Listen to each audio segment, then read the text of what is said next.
কথিকা টু চ্যানেলের পক্ষ থেকে আপনাদের সবাইকে স্বাগত জানাচ্ছি। চলছে সৈয়দ মুস্তফা সিরাজ রচিত কর্নেল সমগ্র থেকে একটি গল্প, কালো বাক্সের রহস্য। আজ পাঠ করছি তৃতীয় অর্থাৎ শেষ পর্ব। কলকাতা থেকে দুঃসংবাদ। কর্নেলের গোয়েন্দাগিরি ছাড়াও এক বিচিত্র নেশা আছে। পাখি, প্রজাপতি এবং পোকামাকড়ের জীবন সম্পর্কে তার কৌতূহল অসামান্য।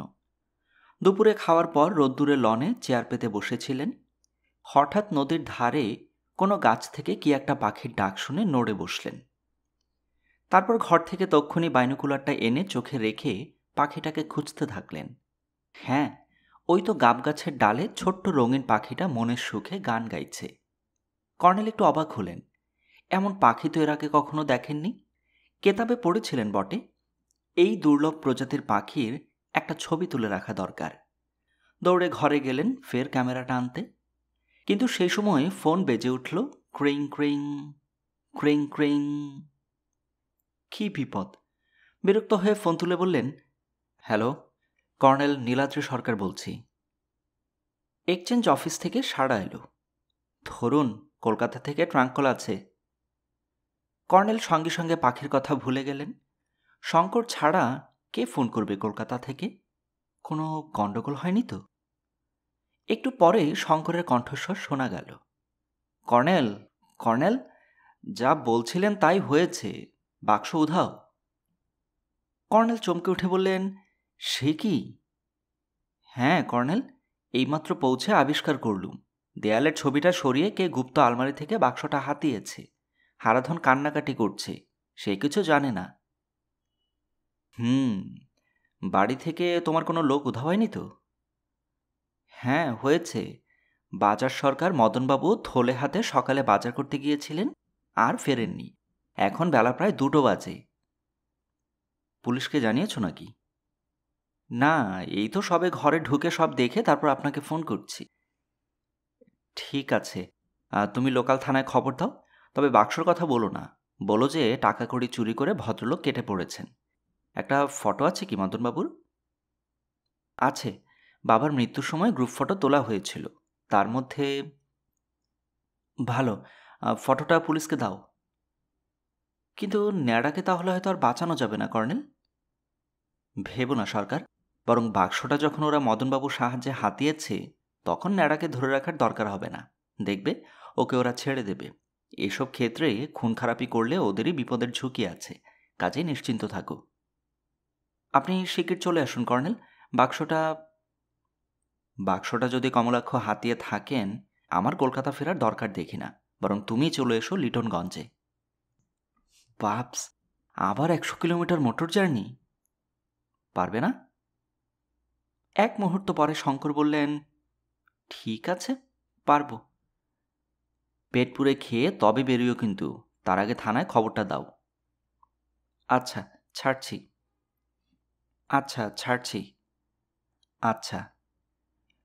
কর্নেল ফোন রেখে কয়েক মুহূর্ত দাঁড়িয়ে রইলেন। তারপর হঠাৎ মনে পড়ে গেল পাখির কথা। অমনি ক্যামেরা আর বাইনোকুলার নিয়ে দৌড়ে বেরুলেন।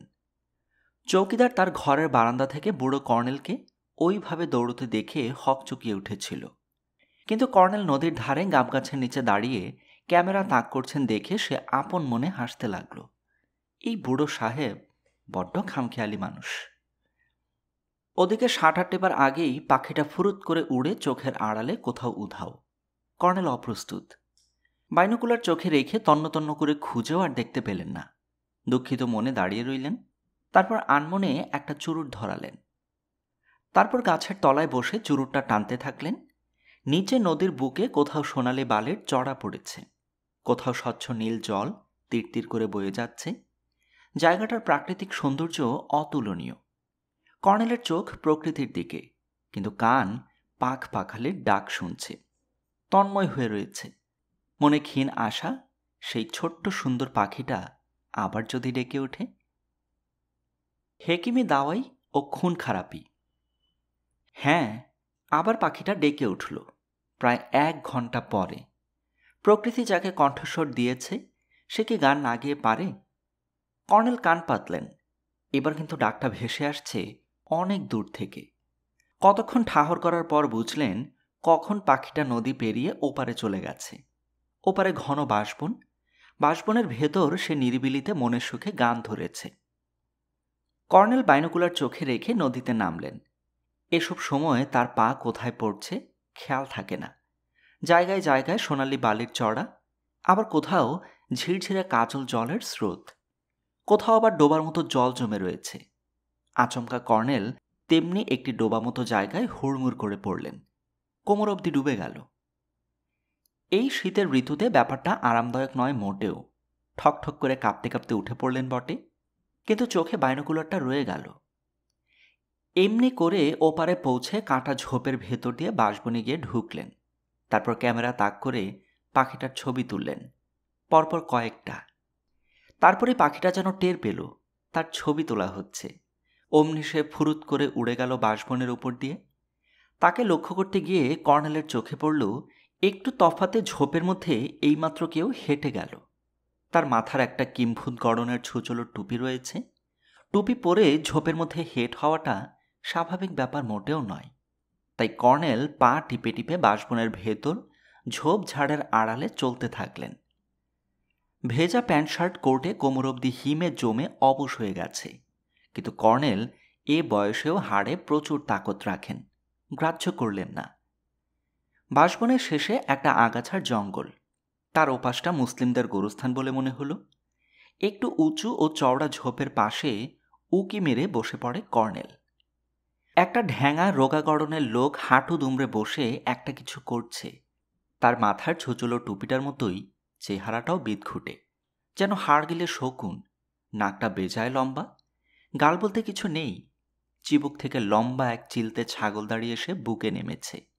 তার পরনে ময়লা জোকারের মতো জামা আর চুস্ত পাজামা, পায়ে নাগরা জুতো, কাঁধে একটা ব্যাগ ঝুলছে। দু হাতে একটা খুরপি ধরে সে মাটি কোপাচ্ছে। কর্নেল সামান্য একটু মাথা উঁচু করে যা দেখলেন, তাতে যত অবাক হলেন তত আতঙ্কে শিউরে উঠলেন। লোকটা যেখানটায় কোপাচ্ছে সেখানটা একটা মাটির কবরের অংশ। কবরটা গ্রামের কোনো সাধারণ মানুষেরই কবর, তত বেশি পুরনো নয়। কবর খুঁড়ছে কেন লোকটা? ও কি কঙ্কালটা চুরি করতে চায়? কঙ্কাল বিক্রি হয় গোপনে, চিকিৎসা বিদ্যার প্রয়োজনে কঙ্কাল লাগে। চোরাবাজারে তাই দেশ বিদেশের কঙ্কাল বিক্রি হয় মোটা টাকায়। এরপর লোকটা বসে পড়ল। কর্নেল শুধু তার মাথার পেছনটা আর কাঁধের কিছু অংশ দেখতে পাচ্ছিলেন। সে কি করছে পুরোটা দেখতে গেলে অনেকটা ঘুরে ওপাশে যেতে হয়, কিন্তু তা করতে গেলে তার চোখে পড়া সম্ভব না। একটু পরে লোকটা উঠে দাঁড়ালো। তার হাতে একটা বাঁকা চোরা শেকড় দেখতে পেলেন কর্নেল। তখন কর্নেল মনে মনে হেসে ফেললেন। না, লোকটা কঙ্কাল চুরি করছিল না, নেহাত একটা গাছের শেকড় সংগ্রহ করছিল। গাছটা কবরে গজিয়েছিল নিশ্চয়ই। এই লোকটাই তাহলে লিটনগঞ্জের সেই হেকিম লতিফ খা নয় তো? কর্নেল চমকে উঠে দেখলেন, সর্বনাশ, লোকটা হনহন করে তার ঝোপটার দিকে এগিয়ে আসছে যে। সরে পড়ার ফুরসত পেলেন না কর্নেল। সে ঝোপ ঠেলে হুড়মুড় করে এসে একেবারে তার গায়ের উপর পড়ল এবং ভয়ে কিংবা রাগে চেঁচিয়ে উঠল, এই বাপ! কর্নেল অপ্রস্তুত হেসে উঠে দাঁড়ালেন। তারপর আদাব ঠুকে সসম্ভ্রমে বললেন, সেলাম হেকিম সাহেব, সেলাম, বহুত সেলাম। হ্যাঁ, লোকটা হেকিম লতিফ খাই বটে। ভুরু কুচকে বলল, আপনি কে আছেন? এই জঙ্গলে কি করছেন? কর্নেল বাইনোকুলার ও ক্যামেরা দেখিয়ে বিনীতভাবে বললেন, আমি পাখপাখালির ছবি তুলতে বেরিয়েছি হেকিম সাহেব।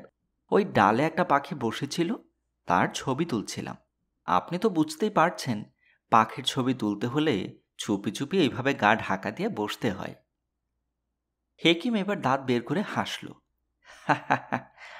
আপনারা ইউরোপিয়ান সাহেব আদমের এসা খেল আছে বটে। একবার এক সাহেব লোক এসে ঠিক এমনই করে জঙ্গলে ঘুরে বেড়াতো, আমি দেখেছি। তবে আপকা মাফিক বাংলা বলি সে বলতে পারত না। কর্নেল বুঝলেন তার চেহারা দেখে হেকিম খাঁটি ইউরোপবাসী বলে ভুল করেছে। এটা স্বাভাবিক, এ ভুল তাকে দেখে সবাই করে। যাই হোক, এর সুযোগে তিনি ইউরোপীয় হয়ে গেলেই মঙ্গল। বলেন, জি হ্যাঁ হেকিম সাহেব, আমি বাংলা মূল্যকে অনেক বছর আছি কি না, তবে উর্দুও বলতে পারি। এরপর দুজন উর্দু ভাষায় কথা বলতে বলতে নদীতে নামলেন। সেসব কথাবার্তা হলো এই: আমি যে হেকিম তা কিভাবে বুঝলেন? কেন, আপনার হাতে গাছের শেকড় আর ওই খুরপি। ঠিক ঠিক। তাছাড়া এখানে এসে আপনার কত নাম শুনেছি। আপনার দাওয়াই খেলে মরাও নাকি উঠে বসে। তা মা বাবা আর খোদার দয়ায় ও কাজটি আমি ভালোই পারি। দেখুন হেকিম সাহেব, আমার কোমরে প্রায় খুব ব্যথা হয়, দাওয়াই দেবেন? নিশ্চয়ই দেব, ওই তো আমার কাজ। তবে আমার দাওয়াখানায় যেতে হবে। তাই যাব। তবে দয়া করে আসুন, ওই বাংলোয় আমি যাচ্ছি, একটু চা খেয়ে যাবেন। বেশ তো, চলুন। নদী পেরিয়ে দুজনে বাংলোয় পৌঁছলেন। কর্নেল চৌকিদারকে চায়ের আদেশ দিলেন। তারপর ঘরে ঢুকে মুখোমুখি বসলেন। ফকির বলেছিল হেকিম লতিফ খাঁ বদমেজাজি লোক, কিন্তু তাকে মোটেও তেমন মনে হলো না কর্নেলের। লোকটি যে ভদ্র বংশীয় তা তার আদব কায়দা আর কথার ভঙ্গিতেই বোঝা যাচ্ছে। কথায় কথায় কর্নেল একসময় বলল, আচ্ছা হেকিম সাহেব, শুনেছি এখানে নাকি এক মস্ত জায়গিরদার ছিলেন, আপনি তারই বংশধর? লতিফ খাঁ মাথা উঁচু করে বলল, আপনি ঠিকই শুনেছেন। আচ্ছা খাঁ সাহেব, ইতিহাসের কেতাবে পড়েছিলাম এখানে আপনার পূর্বপুরুষদের আমলে কেউ মারা গেলে তার মৃতদেহ মমি করা হতো, তা কি সত্যি? হেকিম দীর্ঘশ্বাস ফেলে বলল, কিছুটা সত্যি। আপনি বিদেশি, আজ আছেন কাল নেই, তাই সে গোপন কাহিনী আপনাকে বলছি।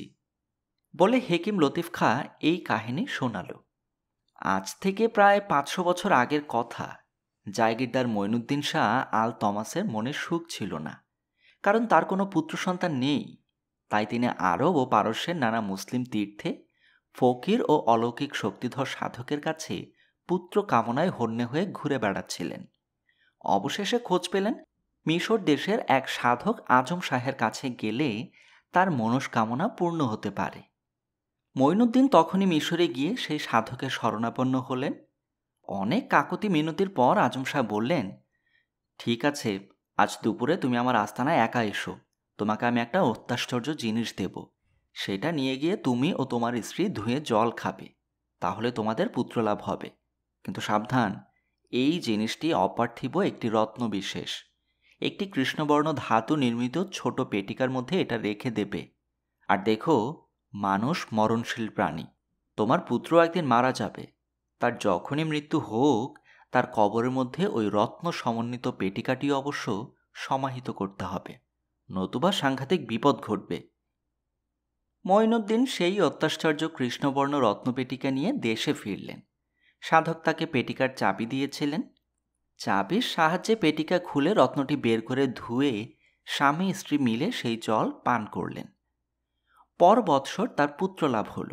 সাধকের নাম অনুসারে তার নাম রাখলেন আজিমউদ্দিন। কিন্তু দুঃখের কথা, 12 বছর বয়সে সেই সুন্দর ছেলেটি এক অজ্ঞাত ব্যাধিতে মারা পড়ল। শোকে ভেঙে পড়লেন মঈনুদ্দিন।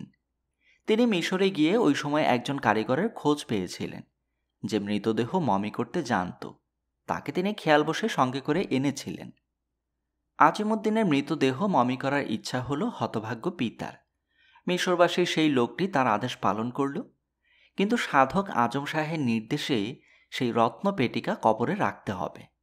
সাধারণ কবরে রাখলে তা চুরি যাবার আশঙ্কা ছিল, কারণ এই আজব পেটিকা ও রত্নের কথা ততদিনে রটে গিয়েছিল। তাই ভূগর্ভে গোপন কবর দেয়া হলো আজিমউদ্দিনকে। রত্ন পেটিকাটিও তার কবরের মধ্যে রাখা হলো। হেকিম লতিফ খাঁ চুপ করলে কর্নেল বললেন, তারপর আর কি? সেই গুপ্ত কবরের সন্ধান নিশ্চয় আপনি রাখেন। মুহূর্তে হেকিমের মেজাজ বদলে গেল। বিকৃত মুখে বললেন, না, আপনাকে যে কাহিনী বললুম তা আমার বাবার কাছে শোনা, কিন্তু এই গাঁজাখুরি গল্পে আমার একটুও বিশ্বাস নেই।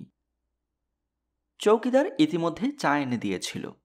হেকিম চায়ে শেষ চুমুক দিয়ে তেমনি বিকৃত মুখে হেসে ফের বলল, দয়া করে এ সম্পর্কে আমায় আর কোনো প্রশ্ন করবেন না সাহেব। যদি কোমরের বেমারের দাওয়াই চান, আমার সঙ্গে আসতে পারেন। কর্নেল ঘড়ি দেখে বললেন, এক ভদ্রলোক দেখা করতে আসবেন, তাই এখন যাওয়ার অসুবিধা আছে, সন্ধ্যায় যাব ক্ষণ। আচ্ছা, আদাব, বলে হেকিম লতিফ খাঁ বেরিয়ে গেল। কর্নেল অবাক হয়ে বসে রইলেন। মমি করার ব্যাপারটা হেকিম কিছুটা সত্যি বলে স্বীকার করল, কিন্তু বাকিটা গাঁজাখড়ি বলে উড়িয়ে দিল কেন? অথচ আজিমুদ্দিনের কবরে সত্যি একটা অদ্ভুত ধাতুতে তৈরি কালো পেটিকা পাওয়া গেছে, এবং সেটা কর্নেল সচক্ষে দেখেছেন। কর্নেল আগাগোড়া ব্যাপারটা ভাবতে থাকলেন। ঘণ্টা 2 পরে ফোন বাজল। কর্নেল ফোন তুলে বললেন, হ্যালো, কর্নেল বলছি। কর্নেল, আমি অজিতেশ। কী খবর ডার্লিং? খবর সাংঘাতিক। একটু আগে তোপখানার কাছে পোড়ো একটা বাড়িতে একটা লাশ পাওয়া গেছে। টাটকা খুন। তাকে ছোড়া মেরে পালিয়েছে কেউ। নিহত লোকটা কে? কে অজিতেশ? শঙ্করবাবু সেই বাজার সরকার। কারণ তার পকেটে তার নাম ঠিকানা লেখা একটা পোস্টকার্ড পাওয়া গেছে। ঠিকানায় কেয়ার অফ শঙ্করবাবুর নামও রয়েছে। আমি যাচ্ছি, বলে কর্নেল ফোন রেখে দিলেন। গোরস্তানে অভিযান। তোপখানার এদিকটায় মুসলমান পাড়া। এলাকা জুড়ে প্রাচীন ঐতিহাসিক ধ্বংসস্তূপ ছড়িয়ে রয়েছে। সেই সব ধ্বংসস্তূপে আগাছার জঙ্গলও গজিয়েছে।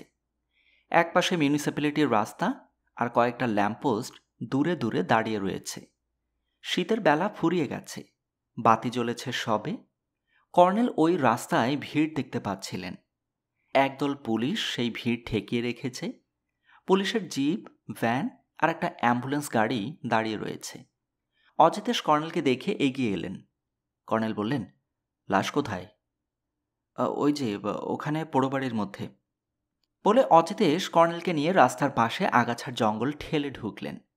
পোড়ো বাড়িটা আসলে কোনো একটা নবাবী অতিথিশালার একটা অংশ। ভেঙে চুরে একাকার। শুধু একটা ঘর কোনো ক্রমে টিকে আছে। একটা হ্যাজাক রাখা হয়েছে লাশের কাছে। লাশটা সেই ঘরের মেঝেই উপুড় হয়ে পড়ে আছে। পিঠে কাঁধের কাছে একটা ছোরা তখনও বিঁধে রয়েছে, তাই বেশি রক্ত বেরুতে পারেনি। হাসপাতালের ডাক্তারবাবু পুলিশ সুপারের নির্দেশের অপেক্ষা করছিলেন। ইশারা পেয়ে ছোরাটা টেনে বের করলেন। এক ঝলক জমাট রক্ত বেরিয়ে এলো। কর্নেল মুখ ফিরিয়ে নিলেন। আরও সব পুলিশ অফিসার লাশ ঘিরে দাঁড়িয়েছিলেন। তারা ততক্ষণে মোটামুটি তদন্ত করে ফেলেছেন ঘটনাটার, কিন্তু কর্নেলের ব্যাপার স্যাপার অন্যরকম। কর্নেল হেড হয়ে ঘরের মেঝে পরীক্ষা করতে থাকলেন। তারপর ঘর থেকে বেরিয়ে বারান্দায় এলেন। বারান্দা থেকে উঠোনে টর্চের আলো ফেলে কিছুক্ষণ ঘোরাঘুরি করলেন। পুলিশ অফিসাররা তাই দেখে বাঁকা মুখে হেসে পরস্পর তাকাতাকি করছিলেন। এ বুড়ো আবার কে? বেমক্কা নাক গলাতে এসেছে, এবং পুলিশ সুপার তাকে এত খাতির করছেন। কর্নেল উঠোনের কোণা থেকে কি একটা কুড়িয়ে পকেটে রাখলেন। ওদিকে লাশ ধরাধরি করে হাসপাতালের লোকেরা অ্যাম্বুলেন্সে তুলল। মর্গে নিয়ে গিয়ে পোস্টমর্টেম করা হবে। ডাক্তারবাবুও চলে গেলেন। অজিতেশ এতক্ষণে কর্নেলের কাছে এসে বললেন, কি বুঝলেন কর্নেল? কর্নেল বললেন, আপাত দৃষ্টে মনে হচ্ছে মদনবাবু কারোর কথা মতো সেই কালো বাক্সটা কলকাতা থেকে এনে এই পোড়ো বাড়িতে অপেক্ষা করছিলেন। আচমকা তাকে পেছন থেকে ছোরা মেরে খুনি বাক্সটা নিয়ে ভেগেছে। ছোরাটা তুলে নেওয়ার সময় পায়নি বলেই মনে হচ্ছে। কেন সময় পায়নি অনুমান করতে পারছেন? সম্ভবত কেউ এসে পড়েছিল। কোনো সূত্র খুঁজে পেলেন কি কর্নেল? কিছু পেয়েছি বই কি, বলে কর্নেল একটু হাসলেন। বলতে আপত্তি আছে? কর্নেল বললেন, তোমায় বলতে আপত্তি কিসের? প্রথম সূত্র, ঘরের ভেতর ভাঙা কড়িকাঠ স্তূপের আড়ালে সুরকির গুঁড়োয় জুতোর ছাপ আছে দেখলুম। কেউ মদনবাবুর জন্যে আগে থেকেই ওখানে লুকিয়ে অপেক্ষা করছিল। তবে সে ছোরা মারেনি। যে মেরেছে সে বাইরে থেকে আচমকা ঢুকে মেরেছে, এবং সম্ভবত এক ঝটকায় মদনবাবুর ব্যাগটা হাতিয়ে নিয়ে পালিয়েছে। বলে কর্নেল পকেট থেকে এক টুকরো বাঁকাচোরা শেকড় বের করলেন। অজিতে অবাক হয়ে বললেন, ওটা কি, কোথায় পেলেন? উঠোনের কোনায়। খুনি পালাবার সময় এটা তার হাত থেকে পড়ে গেছে। ওটা একটা শেকড় না? হ্যাঁ, শেকড়। আর এই দেখো, এতে একটু রক্ত লেগে রয়েছে। অজিতে অবাক হয়ে বলল, খুনির হাতে এই শেকড় ছিল? কেন? কর্নেল একটু হেসে বললেন, অজিতেশ, খুনিকে আমি বুঝতে পেরেছি, কিন্তু তাকে সম্ভবত এখন বাড়িতে পাওয়া যাবে না। তবু চেষ্টা করতে দোষ কি? অজিতেশ ব্যস্তভাবে বললেন, দোহাই কর্নেল, দয়া করে আর হেয়ালি করবেন না, বলুন কে সে, এখনই তাকে গ্রেফতারের জন্য পুলিশ বাহিনী পাঠাবো। কর্নেল আনমনে বললেন, আমারই বুদ্ধির ভুল। হা, তখনই যদি। কর্নেল, কর্নেল, আবার হেয়ালি করছেন আপনি। কর্নেল স্থির দৃষ্টে পুলিশ সুপারের দিকে তাকিয়ে বললেন, অজিতেশ, জনা 4-5 বুদ্ধিমান এবং অভিজ্ঞ অফিসার নিয়ে তুমি এখনই আমার সঙ্গে এসো। আমার ধারণা বড্ড দেরি হয়ে গেছে, তবু চেষ্টা করতে দোষ কি? অজিতেশ তখনই পুলিশ অফিসারদের ডেকে জিপে উঠতে বললেন। তারপর কর্নেলকে ডেকে বললেন, আমরা রেডি, চলে আসুন কর্নেল। কর্নেল জিপের সামনে অজিতেশের পাশে বসে বললেন, সোজা আমার বাংলোয় চলো, ওখানে জিপ রেখে আমরা যথাস্থানে রওনা দেব। জিপ প্রচণ্ড বেগে ছুটল। আলো আর ভিড়ে ভরা বাজার এলাকা ছাড়িয়ে জিপ নদীর ধারে সরকারি বাংলোয় পৌঁছল। কর্নেল বললেন, সবাই আমার সঙ্গে আসুন, কোনো শব্দ করবেন না, টর্চ রেডি রাখুন, কেউ যেন গুলি ছুড়বেন না। সাবধান, যদি কেউ আক্রমণ করে তাহলে অবশ্য ভিন্ন কথা, তবে কেউ আক্রমণ করবে বলে মনে হয় না। অজিতেশ ও পুলিশ অফিসাররা কর্নেলকে অনুসরণ করলেন। কর্নেল অন্ধকারে নদীর দিকে হাঁটছিলেন। সেই গাবতলায় পৌঁছে একটু দাঁড়ালেন, তারপর ফিসফিস করে বললেন, নদীর ওপারে যেতে হবে আমাদের, দেখবেন কেউ যেন জলে না পড়েন। কুয়াশার মধ্যে মিটমিটে নক্ষত্রের আলো নদীর জলে কোথাও কোথাও ঝিকমিক করছে। সাবধানে বালের চড়া পেরিয়ে সবাই ওপারে পৌঁছলেন। সামনে বাঁশবন নিঝুম হয়ে দাঁড়িয়ে আছে অন্ধকারে। বাঁশের পাতা থেকে শিশির পড়ার টুপটাপ শব্দ শোনা যাচ্ছে। একবার প্যাঁচা ডেকে উঠল বিশ্রী শব্দে। তারপর গোরস্থানের ওদিকে শেয়াল ডাকতে লাগল। কর্নেল আগে, পুলিশ অফিসাররা পেছনে। কাঁটা ঝোপে বারবার কাপড় আটকে যাচ্ছে, আছাড় খেতে হচ্ছে। শুকনো পাতা শিশিরে ভিজে গেছে বলে জুতোর শব্দ হচ্ছে না। কিছুটা চলার পর কর্নেল দাঁড়ালেন, কান পেতে কি যেন শোনার চেষ্টা করলেন, কিন্তু কোনো শব্দ পাওয়া গেল না। আবার কিছুটা এগিয়ে কর্নেল ফিসফিস করে বললেন, রেডি, টর্চ জ্বালাতে হবে। 1, 2, 3।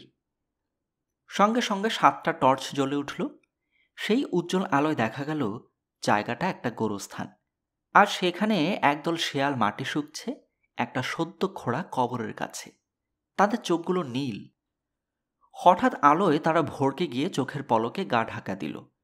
কর্নেল সদ্য খোঁড়া কবরটার কাছে গিয়ে হুমড়ি খেয়ে পড়লেন। অজিতেশ বলে উঠল, কি ব্যাপার কর্নেল, এর মাথামুন্ডু কিছু যে বুঝতে পারছি না।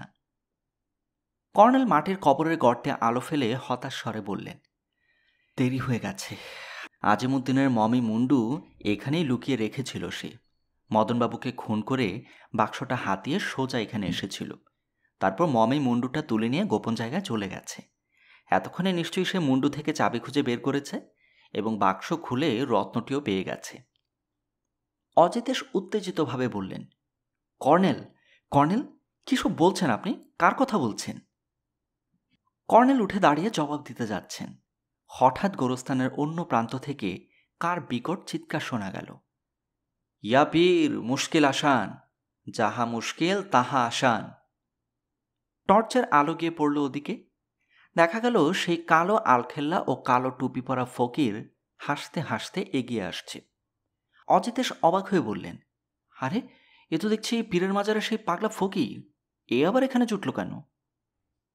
কর্নেল বললেন, চুপ, ফকির কি বলে আগে শোনা যাক। ফকির নির্ভয়ে গটগট করে চলে এলো সামনে। তারপর বলল, বাবালোক, সরকারের টর্চের ব্যাটারি কি খুব সস্তা হয়ে গেছে, নাকি কোম্পানি কা মাল দারিয়া মে ডাল? কর্নেল সাহেব, ওনাদের বলুন বেফায়দা আলো জেলে লাভ কি, এটা গোরস্থান, এখানে পিদিমের আলোই মানায়। বলে সে তার হাতের লণ্ঠনটি রেখে আলখেল্লার ভেতর থেকে দেয়াশলাই বের করে জ্বালল। কর্নেল বললেন, টর্চ নিভিয়ে ফেলুন আপনারা। তারপর ফকিরকে বললেন, ফকির সাহেব, আপনার কথাই সত্যি হলো। হেকিম লতিফ খাঁ সত্যি আজিমুদ্দিনের মন্ডু চুরি করে এনে এই কবরে লুকিয়ে রেখেছিল। তারপর? বাধা দিয়ে ফকির বলল, তারপর বাক্স চোরকে খুন করে বাক্সও হাতিয়েছে, এই তো। কর্নেল বললেন, আপনি তাহলে সবই জানেন দেখছি। বেটা, আমি সর্বচর, সব জায়গায় ঘুরে বেড়াই। তো সেলাম পুলিশ সাহেব, আপনিও এসেছেন দেখছি। লেকিন লতিফ খাঁকে আর ঢুঁড়ে বের করতে পারবেন? সে এখন হাওয়ায় মিলিয়ে গেছে।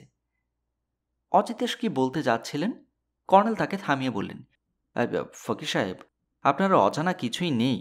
লতিফ খাঁ এখন কোথায় আপনি নিশ্চয়ই জানেন। ফকিরের মুখ বিকৃত হয়ে গেল। সে বলল, তাকে ধরে ফেলবো বলে আমিও তার পিছু নিয়েছিলাম, কিন্তু ব্যাটা খুব ধূর্ত। অন্ধকারে ঘুরপথে এগিয়ে আমাকে বোকা বানিয়ে দিয়েছে। তবে যেখানেই লুকিয়ে বাক্স খুলে আজব মনে বের করুক, তাকে আমি পাকড়ে ফেলব। বলেই ফকির গতকাল সন্ধ্যার মতো আলখেল্লার ভেতর থেকে কি একটা বের করে লণ্ঠনের উপর ছড়িয়ে দিল। সঙ্গে সঙ্গে দুর্গন্ধযুক্ত সাদা একরাশ ধোঁয়ায় সারা গোরস্থান ঢেকে গেল। কর্নেল চেঁচিয়ে উঠলেন, সরে পড়ুন সবাই, বিষাক্ত গ্যাসে মারা পড়বেন। সবাই এক দৌড়ে অনেকটা তফাতে সরে গেলেন। একটু পরে ধোঁয়া মিলিয়ে গেলে টর্চের আলোয় দেখা গেল গোরস্থান নির্জন। ফকির অদৃশ্য হয়েছে। অজিতেশ গম্ভীর মুখে বললেন, তাহলে কি করা যাবে কর্নেল? কর্নেল বললেন, কিছু মাথায় আসছে না। লতিফ খাঁ হেকিমকে খুঁজে বের করা আর খড়ের গাদা থেকে হারানো ছুঁচ উদ্ধার করা একই ব্যাপার। বিশেষ করে এই রাত্রির বেলার অন্ধকারে এ কাজ অসম্ভব। আমার অসহ্য লাগছে কর্নেল। বেটা খুনি তো বটেই, তার উপর আজীবন দিনের কবরের বহুমূল্য রত্ন নিয়ে নির্বিবাদে ভেগে পড়বে। কর্নেল পা বাড়িয়ে বললেন, সকাল হোক, তারপর দেখা যাবে। বরং তুমি এ রাতে তোমার গোয়েন্দা বাহিনীকে কাজে লাগাও অজিতেশ। যদি তারা কোনো হদিস দৈবাত পেয়ে যায়, ভালোই। সবাই মিলে নদীর দিকে পা বাড়ালেন। নদী পেরিয়ে বাংলোয় পৌঁছে কর্নেল বললেন, তাহলে এসো অজিতেশ, আমি বড্ড ক্লান্ত, বিশ্রাম করতে চাই। পুলিশ সুপার সদল বলে জিপে চেপে গেলেন। কর্নেল গেট পেরিয়ে লনে পা বাড়াতেই দেখলেন বারান্দায় শঙ্কর বসে আছেন। কর্নেল বললেন, শঙ্কর যে, কখন এলি? এইমাত্র এসে তো সব শুনে ভীষণ ঘাবড়ে গেছি। হ্যাঁ, তোমার বাজার সরকার ভদ্রলোক বেঘরে খুন হয়ে গেছেন। পাপের প্রতিফল কি বলবো, কিন্তু কর্নেল, শ্রীমান ন্যাড়ার জন্য আর যে মন মানছে না। খালি মনে হচ্ছে তাকে ওরা মেরে ফেলেছে। ওদিকে ওর বাবা মার অবস্থা শোচনীয়। সব কথা খুলে বলিনি বটে, কিন্তু কতক্ষণ চেপে রাখবো আর? কর্নেল চেয়ারে ধূপ করে বসে পড়লেন। হ্যাঁ, বাক্স হাতছাড়া হয়ে গিয়ে কমলাক্ষ খেপে গেছে নিশ্চয়ই। কিন্তু না, আমার বিশ্বাস ন্যাড়া বাবাজিকে সে মেরে ফেলবে না, কারণ তাতে তার এখন আর কোনো লাভই হবে না। তুমি ভেবো না শঙ্কর, বরং আমাকে ভাবতে দাও। বলে কর্নেল চোখ বুজে কি যেন ভাবতে লাগলেন। ন্যাড়ার বাড়ি ফেরা। ন্যাড়া দুপুরবেলায় মাছ গাঙে বুড়ো জেলের নৌকোয় ইলিশ মাছের ঝোল দিয়ে মনের সুখে পেট ভরে ভাত খেয়েছে। বন্দি দশা কি খেতে ভালো লাগে? তাই খিদে নাড়ে চোচো করছিল। তার উপর টাটকা ধরা গঙ্গার ইলিশ। ন্যাড়াকে দেখে বুড়ো জেলে আর তার জোয়ান ছেলের খুব মায়ামমতা জেগেছিল মনে। আহা, ভদ্রলোকের সুন্দর ছেলেটা, বয়স কতই বা হয়েছে? 10-12 বই নয়। তাকে কিনা ছেলে ধরা ডাকুরি চুরি করে এনেছিল। তবে বুড়ো জেলে হেসে খুন হয়েছিল। খুব নবডঙ্কারটি দেখিয়ে কেটে পড়েছে বাবা। ওরা যেমন বুনো ওল, তুমি তেমনি বাঘা তেঁতুল। এবারে ঘরের ছেলে ঘরে ফিরে যাও। চলো, তোমায় আমরা স্টেশনে পৌঁছে দিয়ে আসি।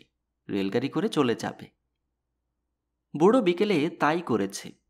বাপ বেটা মিলে ইছাপুর রেল স্টেশনে পৌঁছে দিয়েছে ন্যাড়াকে। ঘাটে নৌকো বেঁধে রেখে এসেছে। তারপর লিটনগঞ্জের টিকিট কেটে দিয়েছে। ন্যাড়া তার সঙ্গে দাদু পাতিয়েছে। বলেছে, ও দাদু, তোমার ঠিকানা বলো, লিখে নিচ্ছি। টিকিটের টাকাটা পাঠিয়ে দিতে বলবো বাবাকে। জেলে বুড়ো জিপ কেটে বলেছে, ছি ছি, ও কি কথা নাতি ভাই, ও টাকা ফেরত নেব না। বরং বাপ বেটা মিলে নৌকা নিয়ে আমরা উজানে যাব যখন, তখন তোমাদের লিটনগঞ্জে গিয়ে উঠবক্ষণ। তখন তোমার মায়ের কাছে দুমুঠো খেয়ে আসবো। ওতেই সব শোধ।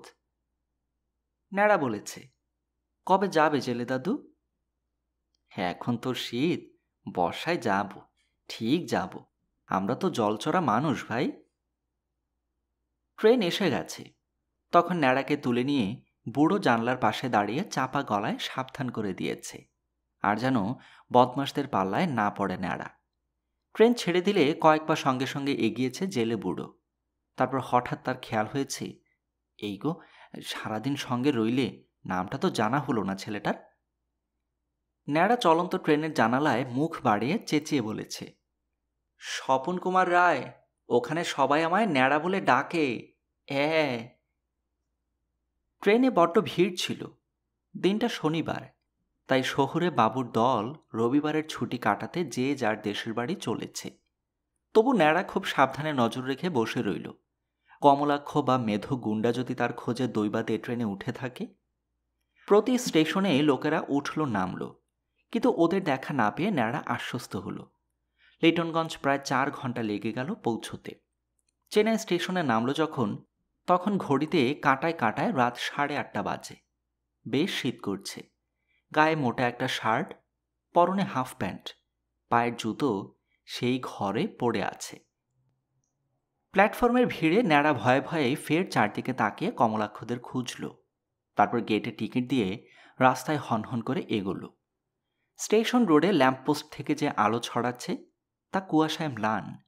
ন্যাড়া শীতে ঠকঠক করে কেঁপে প্রায় দৌড়ুচ্ছিল। বাস, রিকশো আর পায়ে চলা লোকের সঙ্গে দেখা অবশ্য হচ্ছে, কিন্তু একটু পরে বাঁ দিকে মোড় নিয়ে যে রাস্তায় তাদের পাড়ায় ঢুকতে হবে সেটা বেশ নির্জন। নাকি বাজার ঘুরে অন্য পথে বাড়ি ঢুকবে? এই লিটনগঞ্জেই ন্যাড়ার জন্ম। এর নারী নক্ষত্র এ বয়সেই তার জানা। অথচ তার জীবনে এমন একটা ভয়ঙ্কর ঘটনা ঘটেছে যে এখন এই রাতের বেলা চিরচেনা লিটনগঞ্জ তার কাছে অজানা এক রহস্যময় আর বিভীষিকায় ভরা শহর হয়ে উঠেছে। খালি মনে হচ্ছে সামনের ওই লোকটাই বদমাস কমল কাকু কিংবা মেধুগুন্ডা। কখনো মনে হচ্ছে অন্ধকার জায়গাগুলো থেকে ওরা তার দিকে নজর রেখেছে, এখনই ঝাঁপিয়ে পড়বে, আবার তাকে ধরে নিয়ে আটকে রাখবে। মোড়ে এসে ন্যাড়া একটু দাঁড়ালো। বাজার ঘুরে অন্য রাস্তায় বাড়ি যাবে নাকি এই রাস্তায় শর্টকাটে পৌঁছবে? এই রাস্তার দুধারে ফাঁকায় একটা করে বাড়ি আর মাঝে মাঝে ফুল ফলের বাগিচা। এই পাড়াটা খুব নির্জন। এটা হাউজিং কলোনি একটা। সবখানে এখনো বাড়ি তৈরির কাজ শেষ হয়নি। আগাছার জঙ্গল বা গাছপালাও রয়ে গেছে। মোড়ে যেখানে ন্যাড়া দাঁড়িয়েছে সেখানে শহরের জলের ট্যাঙ্ক উঁচু লোহার ফ্রেমের মাথায় বসানো। হঠাৎ ন্যাড়া দেখল ওই উঁচুতে রাখা বিশাল ট্যাঙ্কের পেছন দিকে ঘন ছায়ায় ভেতর থেকে একটা লোক সাত করে বেরিয়ে এলো। লোকটা বেজায় ঢ্যাঙা, মাথায় ছুঁচোলা একটা টুপি রয়েছে, তার কাঁধে একটা ভারী ব্যাগ ঝুলছে।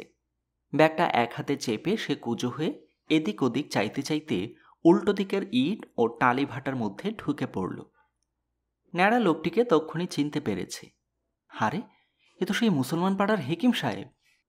রাস্তায় ওকে দেখলেই ন্যাড়া তার বন্ধুরা পেছনে লাগে, সুর ধরে চেঁচায়, ও খা সাহেব, ও খা সাহেব, একটু দাওয়াই দেবে?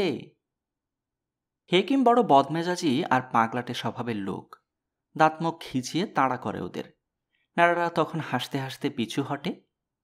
হেকিম সাহেব এমন করে চুপি চুপি ভাটার দিকে কোথায় গেল? ন্যাড়া হাঁ করে তাকিয়ে রইল। বাড়ি যাবার কথা, কমলাক্ষ বা মেধো গুন্ডার কথা সব ভুলে গেল। ইট ও টালিভাটাটা এখন পোড়ো হয়ে গেছে। বিশাল এলাকা জুড়ে বড় বড় পুকুরের মতো গর্ত বা খাল আর ঢিবি রয়েছে। ঢিবিতে জঙ্গল গজিয়েছে। সতুবাবুরা একসময় রোডস ডিপার্টমেন্টের জন্য ইট ও টালি সাপ্লাই দিতে ওখানে ভাটা বানিয়েছিলেন। দুটো মস্ত চিমনি রয়ে গেছে। হেকিম সাহেব ওখানে ঢুকলো কেন? আর ওর ব্যাগে কি এমন ভারী জিনিস আছে যে অমন করে কুঁজো হয়ে পা ফেলছিল সে? ন্যাড়ার মাথায় এই এক রোগ। তার খেয়াল চড়লে আর জ্ঞানগম্যে থাকে না। সে দৌড়ে রাস্তার ওপাশে গিয়ে দেখার চেষ্টা করল হেকিম সাহেব যাচ্ছেটা কোথায়, কিন্তু ওদিকটা ঘন অন্ধকার, কিচ্ছু দেখা যাচ্ছে না। কিছুক্ষণ হতাশভাবে দাঁড়িয়ে থাকার পর ন্যাড়া সম্বিত ফিরল। এদিকটা শীতটাও বেজায় বেড়ে গেছে। দাঁতে দাঁত থেকে কাঁপুনিতে অস্থির। ন্যাড়া ওখান থেকে মোড়ে ফিরে এলো। তারপর প্রায় চোখ বুজে নির্জন রাস্তা দিয়ে দৌড় লাগালো। এক দৌড়ে পরের মোড়ে এসে সে ডান দিকে ঘুরল। তারপর গলি রাস্তায়, আরেক দৌড়ে একেবারে বাড়ির দরজায় পৌঁছল। রোয়াকে উঠেই সে চেঁচিয়ে উঠল, মা, ও মা!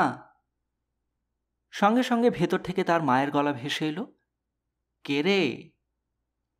ন্যাড়া ভয়ে ভয়ে বলল, আমি। সুনন্দা দরজা খুলেই আনন্দে চেঁচিয়ে উঠলেন, ওগো, ন্যাড়া এসেছে, ন্যাড়া! তারপর ছেলেকে দুহাতে বুকে জড়িয়ে হাউ মাউ করে কেঁদে ফেললেন। ভেতরে রমেনবাবু, ন্যাড়ার বাবা, চুপচাপ বসেছিলেন। শুনতে পেয়ে লাফিয়ে উঠে গর্জে বললেন, ওরে হতভাগা, আয়, মজা দেখাচ্ছি তোর। ন্যাড়া মায়ের বুকে মিশে আছে। নির্ঘাত বাবা এক চোট চড়থাপ্পড় আগে মেরে বসবেন। ব্যাপারটা কত সাংঘাতিক তা বুঝতেই চাইবেন না হয়তো। কিন্তু শেষ পর্যন্ত দেখা গেল রমেন বাবুরও চোখে জল। ধরা গলায় বললেন, অমন করে বাড়ি পালানো অভ্যাস করলে তুই কি মানুষ হতে পারবি খোকা? দেখো দেখি কাণ্ড, আজ 2 দিন ধরে বাড়িতে রান্না খাওয়া বন্ধ। যাক, বাবাও কেঁদে ফেলেছেন। ন্যাড়া নিশ্চিন্ত। বাড়িতে খুব সাড়া পড়ে গেছে। দিদি অমিতা ওর গালে চিমটি কেটে গরম জল করতে গেল। বাবা একটা গরম চাদরে ন্যাড়াকে জড়িয়ে ফেললেন। সুনন্দা ছুটোছুটি করে বেড়াচ্ছেন বাড়িময়। সেই হট্টগোলের সময় হঠাৎ কোত্থেকে শঙ্করবাবু হাজির। বাড়ি ঢুকে ন্যাড়াকে দেখে তিনি কয়েক মুহূর্ত হতবাক হয়ে তাকিয়ে রইলেন। নিজের চোখকে বিশ্বাস করতে পারলেন না। ন্যাড়া মিটিমিটি হাসছিল। শঙ্করবাবুর মুখে কথা ফুটল অবশেষে। বলে ফেললেন, তোকে ওরা ছেড়ে দিল তাহলে? ন্যাড়া বলল, তাই বুঝি, আমি বুদ্ধি করে পালিয়ে এসেছি। রমেনবাবু ও সুনন্দা অবাক হয়ে বললেন, অ্যাঁ, সে কি কথা? শঙ্করবাবু বললেন, সব বলছি, সে এক সাংঘাতিক ব্যাপার। ন্যাড়া যে প্রাণে বেঁচে পালিয়ে আসতে পেরেছে, এজন্য ওকে পুরস্কার দেয়া দরকার। রমেনবাবু বললেন, আহা, বলবে তো কি হয়েছিল? শঙ্করবাবু জবাব দিতে যাচ্ছেন, হঠাৎ ন্যাড়া বলে উঠল, ছোট মামা, একটা কথা শোনো। আমি স্টেশন থেকে আসছি, তখন সতুবাবুদের ভাটার মধ্যে মুসলমান পাড়ার হেকিম লোকটা ভারী ঝোলা কাঁধে নিয়ে চুপি চুপি ঢুকে পড়ল। তারপর? শঙ্করবাবু সঙ্গে সঙ্গে চমকে উঠেছিলেন। বললেন, জামাইবাবু, আমি একটু পরে আসছি। বলে সবাইকে অবাক করে বেরিয়ে গেলেন। তারপর নক্ষত্র লোকে প্রত্যাবর্তন। লিটনগঞ্জের বাজার এলাকা বাদে রাত 9টা বাজতে না বাজতেই এই শীতে সবগুলো পাড়া নিশুতি নিঝুম হয়ে পড়ে। বাজারে অবশ্যই খা অবস্থা। কিছু কিছু দোকান খোলা এবং লোকেরা আড্ডা দিচ্ছে। ল্যাম্পপোস্টের টিমটিমে বাতি কুয়াশায় ঢাকা পড়ে যাচ্ছে মাঝে মাঝে। এই নির্জন নিঝুম রাস্তায় পুলিশ সুপারের জিপ এগিয়ে চলেছে স্টেশন রোডের দিকে। একটু পেছনে চলেছে একটা মস্ত পুলিশ ভ্যান। তাতে বসে রয়েছে সশস্ত্র পুলিশ বাহিনীর কয়েকজন অফিসার। জিপে আছেন পুলিশ সুপার অজিতেশ, কর্নেল আর শঙ্কর। শঙ্করের মুখে খবর পেয়েই এই অভিযান। সতুবাবুদের পোড়ো ইটভাটার দিকে ঘুরপথে এগিয়ে চলেছেন ওরা। জলের ট্যাঙ্কের কাছে পৌঁছে কথা মতো পুলিশ ভ্যান থামল। সশস্ত্র সেপাইরা আর অফিসাররা নিঃশব্দে ইটভাটার চারদিকে ঘিরে ফেলতে এগিয়ে এলেন অন্ধকারে। ঝোপে জঙ্গলে গা ঢাকা দিয়ে শিকারী বাঘের মতো ওরা পা বাড়ালেন। জিপটা একটু তফাতে রেখে কর্নেল, শঙ্কর আর অজিতেশ দ্রুত এগিয়ে চললেন ভাটাটার দিকে। বিশাল পোড়ো ভাটায় খানাখন্দ, ঢিবি আর চিমনির কথা আগেই বলা হয়েছে। পুরো এলাকা ঘন অন্ধকারে ঢাকা, তার উপর কুয়াশা। ভাটায় ঢোকার জন্য সরু একফালি পথ আছে। সে পথে ইতিমধ্যে ঘাস ও জঙ্গল গজিয়েছে, কিন্তু পথটায় খোয়া বিছানো থাকায় চলতে অসুবিধা হচ্ছিল না। কিছুটা এগিয়ে কর্নেল থমকে দাঁড়ালেন। ফিসফিস করে বললেন, এই ভাটার নিশ্চয়ই একটা অফিস ঘর ছিল, সেটা কাছাকাছি থাকা উচিত। অজিতেশ বললেন, হ্যাঁ, দিনে এখান দিয়ে যেতে চোখে পড়েছে বটে। মনে হচ্ছে সামনে ঢিবি মতো জায়গায় দরমার বেড়ার কয়েকটা ঘর আছে। শঙ্কর বললেন, টর্চ জেলে দেখে নিলে হতো। কর্নেল বললেন, মাথা খারাপ, অন্ধকারেই এগুতে হবে। এ ব্যাপারে আমার অবশ্যই অসুবিধা হয় না, কেননা বনে জঙ্গলে বহুবার রাত বিরেতে জন্তু জানোয়ারের ছবি তুলতে যাওয়ার অভ্যাস আছে আমার। তোমরা আমার পেছনে পেছনে এসো। এসব কথা ফিসফিস করেই বলাবলি করছিলেন তিনজনে। খানিকটা এগিয়ে অন্ধকারে আবছা একটা উঁচু জায়গা নজরে এলো। খোয়া বসানো পথটা সোজা সেখানে উঠে গেছে। হ্যাঁ, ওই তো ভাটা সেই অফিসগুলো সার বেঁধে দাঁড়িয়ে আছে। হঠাৎ তিনজনেই থমকে দাঁড়ালেন। একটা আলো জ্বলে উঠল কোথাও। হয়তো ওই ঘরের মধ্যেই দরমা বেড়ার দেয়ালের কোনো ফাটল দিয়েই আলোটা দেখা যাচ্ছে বুঝি। পা টিপে টিপে তিনজনে আলোটা লক্ষ্য করে এগুতে থাকলেন। সেই সময়ে কি একটা জন্তু দৌড়ে পালিয়ে গেল ঝোপঝাড় ভেঙে। শেয়াল টেয়াল হবে। দরমা বেড়ার ঘরগুলোর পেছনে ঘন ঝোপ গজিয়েছে। সেই ঝোপে ঢুকে একটা ফাটলে কর্নেল উকি মারতে যাচ্ছেন। এমন সময় ঘরের ভেতর চাপা গলায় কে কথা বলে উঠল। লতিফ খা, তোমায় এখনো সাবধান করে দিচ্ছি, পবিত্র ওই মণি তোমার বাপের হাতে ছোবার চেষ্টা করো না, সর্বনাশ হবে। কি অবাক, এই তো সেই পীরের মাজারের জাদুকর ফকিরের গলা। দরমা বেড়ার দেয়ালের অবস্থা ঝাঁঝরা। এখন তিনজনে তিনটে ফাটলে চোখ রেখেছেন। ভেতরে এক বিচিত্র দৃশ্য দেখতে পাচ্ছেন। কালো আলখাল্লাধারী ফকির দাঁড়িয়ে আছে মেঝেই। তার সামনে উবু হয়ে বসে আছে হেকিম লতিফ খা। তার চোখে মুখে একটা ক্রূর ভঙ্গি। তার হাতের কাছে সেই ঐতিহাসিক কালো পেটিকা বা ছোট্ট বাক্সটা রয়েছে। আর তার চেয়েও সাংঘাতিক, পেটিকার পাশে আজিমুদ্দিনের মমি মুন্ডুটা রয়েছে। হেকিমের হাতে একটা সূচের মতো সূক্ষ্ম মিহি জিনিস। সে ফকিরের কথার জবাবে অদ্ভুত ভঙ্গিতে খ্যাক খ্যাক করে হেসে উঠল। এ আমার বংশের সম্পদ, আমারই প্রাপ্য, ওসব ভয় আমাকে দেখিও না। তাছাড়া তুমি তো বাপু সংসারত্যাগী ফকির, তোমার এসব বাজে ব্যাপারে নাক গলানোর দরকারটা কি? যাও, এক্ষুনি এখান থেকে চলে যাও, নইলে তোমাকেও জবাই করে ফেলব। বলে লতিফ খা বাঁ হাতে একটা মস্ত ছোরা বের করে উঁচিয়ে ধরল। ফকির এক পা পিছিয়ে গিয়ে বলল, আমি জানি তুমি তা পারবে, তুমি ছদ্মবেশী শয়তান, জায়গিরদার বংশের কলঙ্ক তুমি। কিন্তু এখনও সাবধান করে দিচ্ছি লতিফ খা, ওই মণি স্বর্গের বস্তু। মিশরের সাধক আজম শাহ কঠোর সাধনায় ওই রত্ন আশীর্বাদ স্বরূপ পেয়েছিলেন এক দেবদূতের কাছে। দোহাই তোমার, যদি বাঁচতে চাও পেটিকা খুলো না। লতিফ খা বাঁকা হেসে বলল, এটার মধ্যে নিছক একটা নীলকান্ত মণি আছে, পুরুষানুক্রমে আমরা শুনে আসছি, কিন্তু সেই আজিমুদ্দিনের কবরের খোঁজ পাইনি বলেই মণিটা হাতাতে পারিনি। এতদিনে আমার পূর্বপুরুষের সম্পদ আমি হাতিয়েছি। তুমি?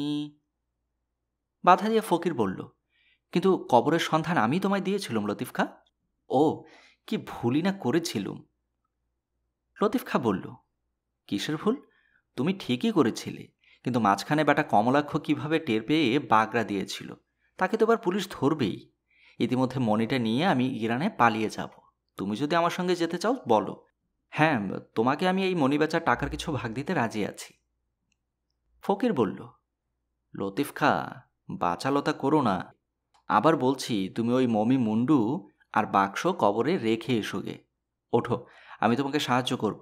কবরের ওখানে পুলিশ সারাক্ষণ পাহারা দিচ্ছে। কিন্তু তুমি তো জানো আমি এরকম বিষাক্ত ধোঁয়া তৈরি করতে জানি। সেই ধোঁয়ার দাপটে পুলিশ দূরে সরে যাবে। সেই সুযোগে ঝটপট দুজনে কবরের মধ্যে এগুলো রেখে আসব। লতিফ খা তেমনি বিদঘটে খ্যাক খ্যাক হাসি হেসে বলল, চুপ, এই দেখো তোমার সামনে আমি পেটিকা খুলছি। আমার পূর্বপুরুষের ঐশ্বর্য দেখে চোখ দুটো সার্থক করো ফকির সাহেব। বলে সে সূচের মতো চাবিটা বাক্সের এক স্থানে চেপে ধরল। ফকির দুহাত তুলে প্রায় আর্তনাদ করে উঠল, লতিফ খা, সাবধান। কর্নেল, অজিতেশ ও শঙ্কর নিষ্পলক চোখে তাকিয়ে আছেন। অবাক হয়ে এবার দেখলেন কালো পেটিকার ওপরের অংশ আস্তে আস্তে ঠেলে উঠছে। তার এক বিচিত্র ব্যাপার ঘটতে থাকল। পেটিকার ফাঁক দিয়ে অত্যুজ্জ্বল নীল আভা ঠিকরে বেরুতে লাগল। ঘরের ভেতর নীল তীব্র আলো পড়তে থাকল। আবার ফকিরের চিৎকার শোনা গেল, হুঁশিয়ার লতিফ খা, পালিয়ে এসো, পালিয়ে এসো। তারপর ফকির এক লাফে বাইরে গিয়ে পড়ল। আর পেটিকার ওপরের অংশ খাড়া হয়ে ওঠার পর দেখা গেল গোলাকার এক টুকরো নীল উজ্জ্বল বস্তু রয়েছে ভেতরে, এবং ঘরের ভেতরে সুতীব্র নীল আলোর ঝলকানি। লতিফ খার দু চোখে আতঙ্ক ঠিকরে পড়ছে। সে স্থির হয়ে গেছে। তারপর ঘটল এক বিস্ময়কর ঘটনা। নীল মণিটা একটু করে শূন্যে ভেসে উঠতে থাকল, কিন্তু লতিফ খা তেমনই স্থির, যেন নীল রঙের একটা মমি হয়ে গেছে সে। নীল মণিটা এবার শূন্যে ভেসে দরজার দিকে চলল। বাইরে ফকিরের চিৎকার শোনা গেল ফের, হুঁশিয়ার, হুঁশিয়ার। কর্নেল, অজিতেশ আর শঙ্কর এক লাফে ঘরের সামনের দিকটায় চলে গেলেন। তারপর দেখলেন নীল বর্ণ উজ্জ্বল সেই মণি নক্ষত্রের মতো ভেসে চলেছে ভাটার উপর। সারা এলাকা তীব্র নীল বৈদ্যুতিক আলোয় ভরে গেছে। তারপর হঠাৎ মণির গতিবেগ বাড়ল, হু হু করে আকাশে উঠে পড়ল। তারপর প্রচণ্ড বেগে নক্ষত্রের দিকে উড়ে চলল।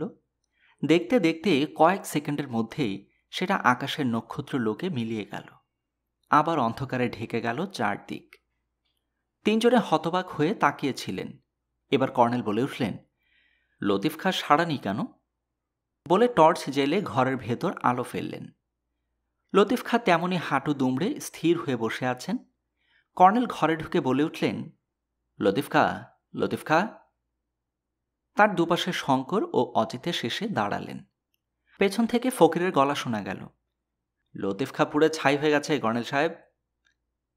ফকির দৌড়ে এসে তার লম্বা চিমটেটা লতিফ খাঁয়ের গায়ে ঠেকাতেই সবাই স্তম্ভিত হয়ে দেখলেন গুঁড়ো গুঁড়ো একরাশ জমার ছাই ছাড়া ওই দেহটা আর কিছুই নয়। ফকির কালো পেটিকা আর মমি মুন্ডুটা দুহাতে তুলে নিয়ে বলল, আর কি, চলুন সবাই এগুলোকে আজিমুদ্দিনের কবরে রেখে আসি। দরমা বেড়ার ঘরের মধ্যে লোভী লতিফ খাঁয়ের ভস্মীভূত মৃতদেহ পড়ে রইল। ওরা সবাই ভাটা থেকে রাস্তায় গিয়ে পৌঁছলেন। অজিতেশ এবার হুইসেল বাজিয়ে পুলিশ বাহিনীকে ফেরার সংকেত দিলেন। ভাটার চারদিক ঝোপের আড়ালে বসে সেই বিস্ময়কর দৃশ্য সবাই দেখেছে। এবার নিঃশব্দে একে একে ফিরে আসছিল। এবার জিপ ও ভ্যান এগিয়ে চলল স্টেশনের ওধারে সেই পোড়ো জমিতে বটতলার দিকে, যেখানে বালক আজিমুদ্দিনের কবর আছে। ফকির জিপের সামনে কর্নেলের পাশে বসে আছে, তার কোলের উপর মমি মুন্ডু আর কালো পেটিকা।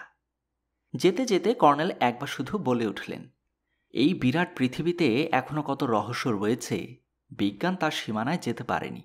তবে যাই বলি না কেন, এত রহস্য আছে বলেই জীবনটা এত লোভনীয় এবং বরণীয়।